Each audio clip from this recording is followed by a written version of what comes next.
O São Paulo Futebol Clube ganha e fica tudo lindo nos arredores do Morumbi, só que reforços são necessários e a diretoria do São Paulo e o São Paulo Futebol Clube estão estudando melhores formas de trazer reforços. O mundo tá chacoalhando para ter realmente uma troca no Alisson e nós vamos falar hoje de Cauli, tem coisa muito atual e muito bacana para falar sobre esse meia bom de bola, muito bom mesmo, que eu quero atualizar do que tá rolando de Cauli e como que está o torcedor do Bahia, coisa inacreditável. Lucas Ramon também faz sua estreia e já chama atenção com uma assistência, que coisa inacreditável, né? O Lucas Ramon e o Danielzinho, ó, não dá nem pra acreditar mesmo no que tá rolando, deixa eu atualizar aqui. E o Marcos Antônio, a polêmica novela envolvendo o Marcos Antônio no Flamengo, ela ganha uma nova página ontem.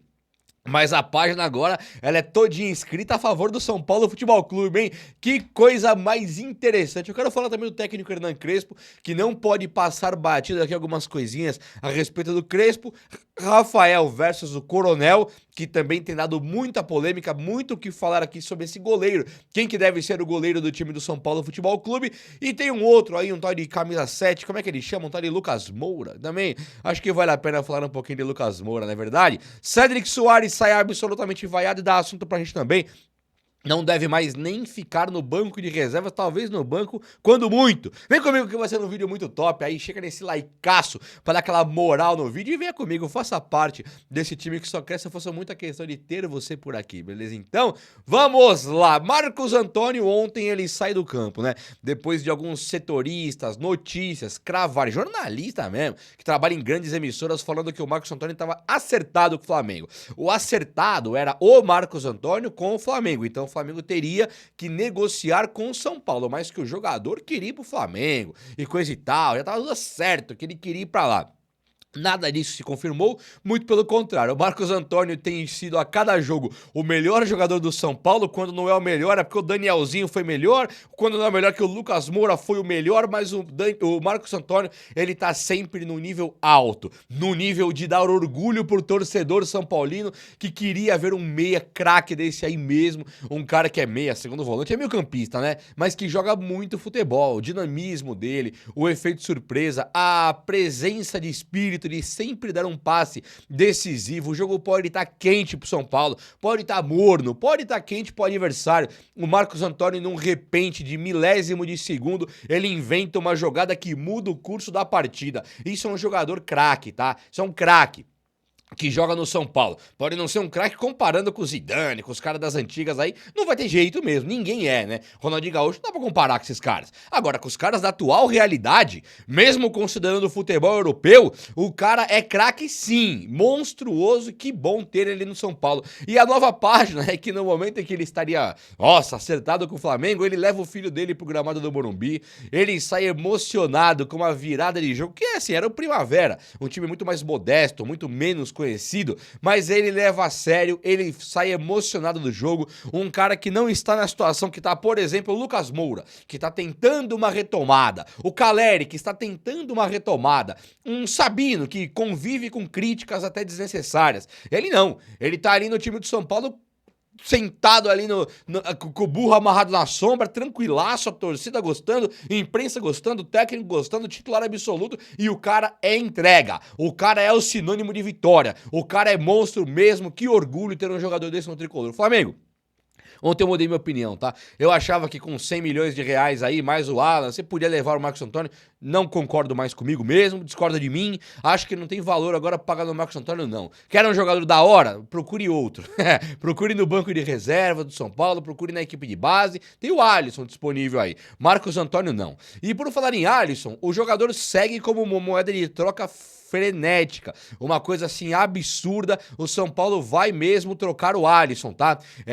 Na última 48 horas, nas últimas 48 horas, surgiu aí um interesse do Santos em ter o Alisson. E aí o São Paulo, claro, começa a dar uma olhada no que o Santos tem lá, de jogador que pode ficar disponível, né? O Rolheiser lá, o Roheiser, que é um jogador que pode ser ali um cara parecido com o Alisson, talvez um cara da mesma posição do Alisson. Tem também o Zé Rafael. que é quase que um segundo volante, quase que um meia. Esses caras, eles poderiam, né, vir ali num tete-a-tete com o Alisson. Seria uma coisa interessante para o São Paulo. Talvez não para o Santos. O Rolheiser não está em má fase e o Zé Rafael acabou de chegar no Santos também. Por enquanto, o Zé Rafael, ele não brilhou, mas também não dá mal, né? É claro que quando voltarem Neymar, Rony acertar ali com o Gabigol e tal, o Zé Rafael é um dos primeiros a perder espaço, tá? Mas ainda assim, ele pode ser recuado, o Rolheiser, um deles vai perder espaço quando voltarem os jogadores do Santos que estão ausentes ainda. É interessante, então, o São Paulo manter esse contato para trocar o Alisson, porque o Alisson, ele, para nós, é um jogador que ele já não tem mais um valor, né? Depois ele tentar uma investida e ir para o Corinthians, ele perde o valor diante dos olhos dos São Paulinos que não querem mais ver o Alisson em campo. Ele já perdeu o valor com o técnico Crespo, então ele é um cara que não vai ser utilizado mais. Só que o rival, ele não olha pra isso. O rival, ele olha pro Alisson, ele lembra do Alisson 2023, do campeão da Copa do Brasil. É igual a gente aqui. Nós vamos olhar vamos pensar hoje no Cebolinha no São Paulo. Você não pensa no Cebolinha em baixa, né? O Pedro do Flamengo no São Paulo. Você não pensa no Pedro em baixa, você pensa naquele Pedro do auge. Não, eu quero o cara do auge, faz gol toda hora. O Cebolinha, lembra daquele do Grêmio, que dribla todo mundo, não para um segundo. É como a galera por aí vê o Alisson, né? Você vai pensar no Gabigol, que tá horroroso. Gabigol no São Paulo, tá horroroso. Você vai ver o cara ali, você vai lembrar só dos gols. Opa, que artilheiraço. Vai meter gol todo jogo e tal. Você não pensa em má fase. É igual o adversário olhando pro Alisson. Ele não pensa em má fase. Ele pensa num grande jogador. Então o São Paulo tem que saber dar essa valorizada e entrar no mercado forte pra trazer um cara da hora pro tricolor paulista, sim. O Alisson, ele passa a ser então um cara de valor diante dos olhos dos rivais e o São Paulo, com uma boa negociação, uma boa relação com os outros times, ele tem que conseguir um baita reforço pro tricolor paulista, sim. Olha só, falar em baita reforço, deixa eu falar de dois caras aqui, que eles são, assim, encantadores. Um deles eu tenho certeza, o outro eu não tenho certeza ainda, mas tudo indica que sim. O primeiro aí que me encanta de ver jogar, e esse encanta, é realmente um conto de fadas. É você, sabe, parece que você tá sonhando. Eu ontem tava vendo o Danielzinho jogando, quando ele entra, parece que você tá sonhando. Você fala, não é possível que isso aqui é normal. O cara chega no São Paulo e é o melhor em campo na primeira partida, líder, tal. Aí na segunda partida dá assistência clamorosa num clássico de perna esquerda que não é a boa, no rival Corinthians, gol do São Paulo. Aí no outro jogo é o Flamengo, ele faz o gol da virada. Tá, quando que vai começar a má fase desse mano aí? Uma hora vai ter que começar essa má fase. Não dá pra ele manter a boa fase sempre, né? Claro que ele vai piorar. É o Danielzinho, não é o Clarence Seedorf, não é o Sebastian Veron, não é um lendário, sei lá, Toninho Sereno. Não, é o Danielzinho, né? Jogou onde? Tipo isso. Não, parece que não. Parece que ele é um Seedorf mesmo. É uma coisa inacreditável. Aí no jogo de ontem, fez nada, né? Ele entra pra jogar ali, do nada veio a bola que ele pega a bola de costa e faz um pivô, que eu não sei se o Caleri conseguiria fazer. Eu não sei se o André Silva conseguiria fazer, se o Rian Francisco. Ele faz um pivô com uma visão de jogo, uma calma, pisa naquela bola na pequena área, no fervo, no meio do bicho pegando na área do Primavera e deixa pro Lucas só chutar e faz e me abraça. Então o Danielzinho, ele tem sido um cara assim, assombrosamente maravilhoso. Tomara que ele mantenha a boa forma. Mas assim, a boa forma do cara é uma coisa impressionante mesmo. Que lindo de ver Danielzinho no time do São Paulo. É a retomada que eu falo aí sempre. É uma reviravolta, muda tudo sim, porque você pega um cara igual o Marcos Antônio, um cara igual o Danielzinho, você coloca juntos, os caras desequilibram o jogo. Claro que o São Paulo, com pequenos ajustes do técnico Crespo no ataque, pequeno ajuste na zaga, você tem um timaço, porque esse meio campo é inacreditavelmente de qualidade, é inacreditavelmente excelente. Então os dois estão de parabéns. E o Lucas Ramon entrou, né? Ele teria dito pro Crespo que ele não tinha condições para 90 minutos, então o Crespo, de uma maneira até que, infelizmente, sem chance nenhuma, ele coloca aquele Cédric Soares que sai vaiado.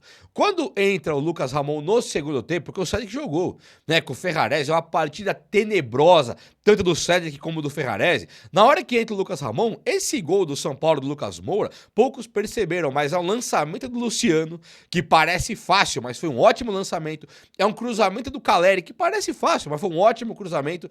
E aí quem entra é o Lucas Ramon no facão. Ele entra cruzando a bola pro meio da área, onde pega o Danielzinho e arma pro Lucas. É um gol de conjunto. Só que esse conjunto passa por dois caras do Mirassol. Esses dois caras do Mirassol que chegaram, eles mudam de tal maneira que se fosse ali, por exemplo, o Pablo Maia, talvez, e o Cédric Soares, não sairia o gol. Se fosse lá o Bobadilha e o Cédric, talvez não saísse o gol. É impressionante de ver o que esses caras estão jogando de bola. E eu acho que o São Paulo finalmente acertou demais, mas demais nas contratações aí. Vieram mesmo pra fazer história, coisa impressionante e maravilhosa. Vieram sem custo. Não dá pra não ficar, assim, acelerado, não ficar assim com exagero nas palavras, quando você vê Danielzinho e Lucas Ramon jogando juntos e dando certo e vindo de graça. Parabéns demais a quem olhou para esses caras, a quem identificou o futebol deles, a quem foi lá e comprou de maneira gratuita. Pode ser o Rui Costa, eu não gosto do Rui Costa não, mas não liga para elogiar também se merecer elogios, tá?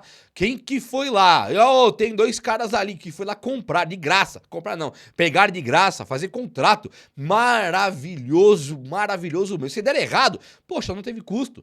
É só salário. Que coisa linda de ver Danielzinho e o Lucas Ramon chegando. Parabéns. O Cédric, assim, ele chega até dó, né? É um jogador incapaz, não tem nem pulmão mais pra jogar no São Paulo, não tem força de vontade, aparentemente. Acho que ele não tem parte física, mesmo que ele queira correr mais, ele não aguenta. E ele sai vaiado. O torcedor do São Paulo recentemente entrou numas de não vaiar o jogador, né? E aí ontem o Cédric Soares, ele sai absolutamente vaiado e acho que deu adeus pro São Paulo. O Crespo, com a chegada agora desse Lucas Ramon, tendo o Mike sem contusão, tendo ali também um Ferrarese que tá horrível, mas entrou no último jogo como lateral. E tendo agora o Igor Felisberto subindo, eu acho que o Cédric fez sua última partida do São Paulo. Se entrar de novo, vai ser por pouquíssimos minutos. Fim do segundo tempo, acho que já era.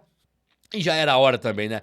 Lucas Moura dá a volta por cima, hein? Que coisa impressionante. Uma partida clamorosa, uma partida deliciosa do nosso meia driblador que driblou todo mundo. Ele deu assistência pro Jonathan Calleri no último jogo, né? Que ele dá uma assistência, um cruzamento, e o Calleri dá aquela testada na bola ali, o Lucas quando foi na ponta direita, e sai o gol. Lindo de ver. Desta vez, o Lucas Moura, ele tava driblando ali daquele jeito o Lucas Moura de ser. Dribla como se não houvesse o amanhã, sofre muitas faltas, levanta, toma outra falta, levanta e vai pra cima, cai pra cima dos marcadores, quebrando uma linha defensiva impressionante que o Primavera fez. Então o Lucas, sim, jogou pra caramba. E aí o Lucas, ele foi coroado com um gol ali de bola rolando, que ele faz na pequena área, e depois ele poderia, o certo era o Lucas ter feito 2, ter batido aquele pênalti, né? É que o Calleri decidiu que ele broca agora, ele é o brocador, agora vai mete gol mesmo. Então o Calleri quis bater o pênalti, ele bate horrorosamente mal, na meia altura ali, onde não pode bater. Se o goleiro pular pro canto certo, pega aquele pênalti. Você tem que bater pênalti no ângulo, igual o Hernanes, ou rasteirinha. Ele mete a bola na meia altura, perdeu vários gols assim,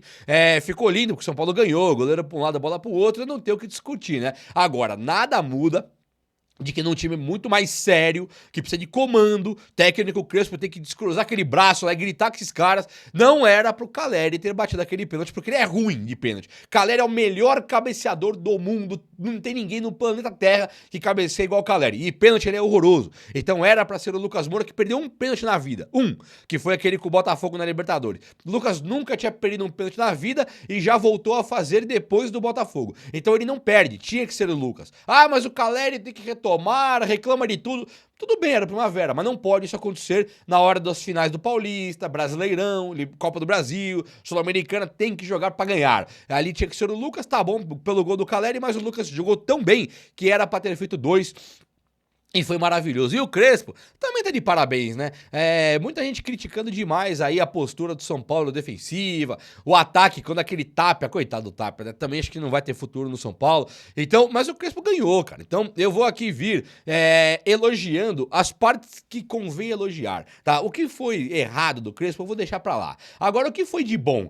Desde a chegada do Rafinha, muda-se aquele discurso fúnebre, aquele discurso melancólico de velório, que, nossa, São Paulo, que dificuldade, aqui é tudo difícil, aqui não tem elenco, aqui não sei o quê. Para!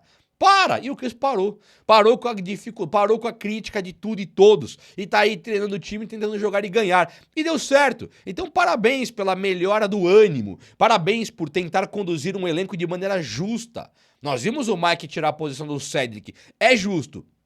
Faltam algumas peças, mas o Crespo tá, o Enzo Dias merece tirar a posição do Wendel. O Crespo está sendo justo. O Sabino mereceu tirar a posição de Tolói, Dória, caras que vieram de Europa pra jogar México, né? Pra jogar, México na Europa, pra jogar aqui no São Paulo, mas vieram com bagagem, com moral, e ninguém tirou a posição do Sabino. Então o Crespo está sendo justo. Tá bom de ver. Ah, tá de parabéns sim, na vitória, tá de parabéns demais. Mesmo que perca, não pode ter aquele tom melancólico de tá tudo errado aqui é tudo mais difícil, o São Paulo acabou, isso tem que parar.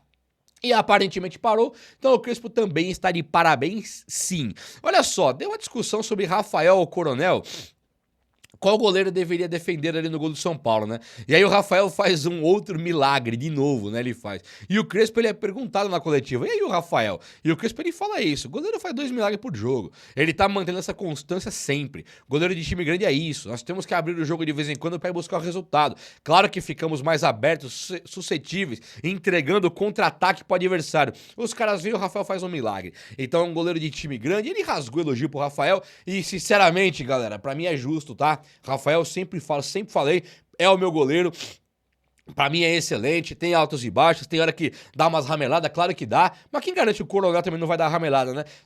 Lembrando que chegou o Coronel, não chegou o Buffon, não chegou o Neuer, não chegou o Courtois, chegou o Coronel. Pode ser então que ele também tenha as rameladas que o Rafael dá, mas o Rafael na hora dos milagres, ele tá muito de parabéns. A torcida do Bahia tá pistola da vida com o meia Cauli, tá? O Cauli, o que tá acontecendo? Fiquei sabendo que o Cauli, o Rogério Ceni colocou ele numa posição que ele teria que marcar menos, mas que o Cauli entrou realmente muito sem vontade, ele não quer ficar no Bahia mais e aparentemente não importa o que o técnico Rogério Ceni faça, o Cauli não quer entregar mais. Ele bateu o pé lá e disse que não quer jogar mais pelo Bahia. O torcedor do Bahia cobra que o Cauli, ele mudou a história do Bahia em 2023. Ele foi um dos melhores jogadores da história do Bahia, segundo alguns torcedores, em 2023. E que ele era um jogador muito querido pelo torcedor. Com a chegada do Ceni, que foi dando essa mudada nos ânimos, o Cauli foi perdendo a paciência e não quer ficar mais por lá. O Cauli pede para ser negociado. Então agora, tudo que for acontecendo aqui, vamos colocar o Cauli aqui e ali, ele vai entrar sem vontade porque acabou o namoro dele com o Bahia. Ele não quer mais jogar no Bahia. E ele foi homem, né? Ele chegou publicamente e deixou isso claro, né? Os empresários dele deixando isso bem claro pra mídia. Então ele falou, não quero mais ficar aqui. É claro que o jogador também não pode bater o pé e falar, quero ir embora. Isso não é certo. Mas o Bahia vê agora que o Cauli é um jogador que ele não tem a entrega mais e que ele vai ter que ser negociado. Aí vamos lembrar, o São Paulo tem o Alisson e o interesse em ter o Cauli. O São Paulo fez uma proposta oficial de empréstimo pelo Cauli e o Bahia não vendeu. A cada dia que passa, o Cauli, então, ele é um estorvo na vida do Bahia. Ele tem um custo mensal de salário e ele não entrega em campo. O custo é alto, o São Paulo quer o Cauli e o Bahia não quis liberar. Então, já que o Bahia não quis o empréstimo com opção de compra, o São Paulo tem o dever agora de oferecer o Alisson, talvez até mais um, como moeda de troca para ter o Cauli. Lembrando que o Bahia é um time que levou recentemente o nosso Michel Araújo, que não era nada disso diante do coração do torcedor São Paulino, e também levou o Nestor, que esse tinha um pouco mais de moral por 2 fatores. Um porque fez um gol decisivo na Copa do Brasil, e outro porque ele é equipe de base do São Paulo, coisa que o São Paulino tende a gostar mais gratuitamente só por ser da base. Mas o Bahia levou 2 dos nossos. Por que o São Paulo tá em má relação com o Bahia? Por que tá assim? Então o São Paulo vai forçar a barra essa semana, pelo que eu fiquei sabendo, para tentar trazer o Cauli agora, e o Alisson passa a ser uma moeda de troca, e isso é assertivo, é um correto demais. É ou não é? O vídeo de hoje foi esse, espero que você tenha gostado. Se você gostou, chega nesse likeão aí, tamo junto, abraço meus amigos, até a próxima, valeu!